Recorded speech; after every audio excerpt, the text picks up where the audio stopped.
ඔයාගේ දරුවට කිසියම් ගුරුවරයෙක් කියලා තියෙනවද ADHD තත්ත්වයක් තියෙනවා කියලා. ඉතින් ඔයා මේ වෙලාවේ දුකට වේදනාවට පත් වෙලාද ඉන්නේ.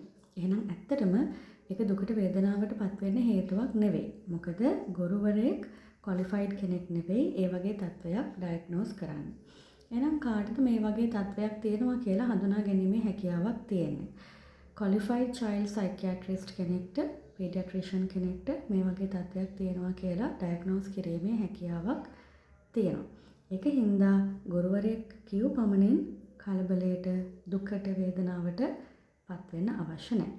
සාමාන්‍යයෙන් ADHD තත්ත්වයක් තියෙන දරුවෙක් මේ හැසිරීම පෙන්눔 කරන්නේ පාසල තුලදී පමණක් නෙවෙයි. සාමාන්‍යයෙන් එහෙම තත්ත්වයක් ඇත්තටම තියෙන ළමෙක් ගෙදරදීත් ෆැමිලි ෆන්ක්ෂන් එකට ගියාමත් සුපර් මාකට් එකට ගියාමත් ටියුෂන් ක්ලාස් එකේදීත් හැම තැනකදීම මේ වගේ ලක්ෂණ පෙන්눔 කරනවා.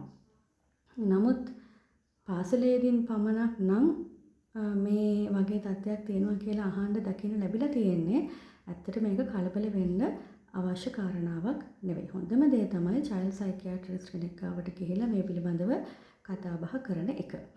ඒ වගේම අපි බලමු මොනවද ADHD තත්ත්වයක් තියෙන ළමයෙක්ගේ අපිට දැක ගන්න පුළුවන් දේවල් කියලා. මම මේ ලක්ෂණ කියනකොට ඔයාටම හිතෙයි සාමාන්‍ය ළමයෙක්ටත් මේ වගේ ලක්ෂණ අඩු වැඩි වශයෙන් තියෙනවා කියලා. එකක් තමයි පාඩමට අවධානය නොදීම. careless mistakes ගොඩක් කරන එක.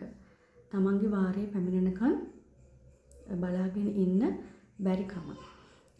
ඒ වගේම පැන්සල් පෑන් ඉරේසර් නිතරම අමතක කරන එක. ඒ වගේම අනිත් අයත් එක්ක චුට්ටක් රණ්ඩු කරගන්න එක. ඒ වගේම පොඩ්ඩක් හයිපර් ඇක්ටිව් ගතියක් පෙන්නනවා.